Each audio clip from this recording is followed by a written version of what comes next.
السلام عليكم اخوات، كنتمنىكم تكونوا مزيانين. اليوم غادي نجرب معكم تطبيق لواحد الملاقيه من اسهل الملاقيات اللي يمكن لك تخدميهم وبدون خبره، وكنتمنى تعجبكم وتطبقوها. بدايه كنحتاج الحرير مبروم على 3 ديال الشعرات، والعقيق رقم 3.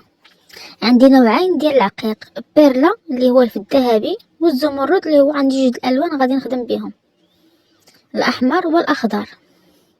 بداية كنثبت الحرير على الثوب بهذه الطريقة المبينة في الفيديو، وغندير نفس التسلسل ديال العقيق اللي كندير انا اللي هو موضح على الفيديو.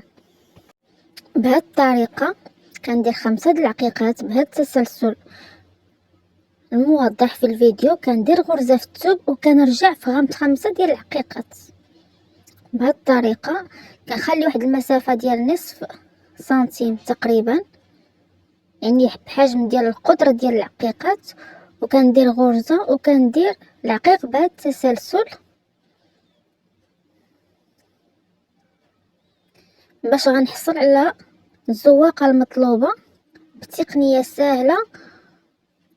يمكن لك تخدميها في جلابة او قفطان كتطلع في اقل من يوم واحد، وكل ما كان العقيق اكبر كل ما الزواقة كتطلع لك بسرعة.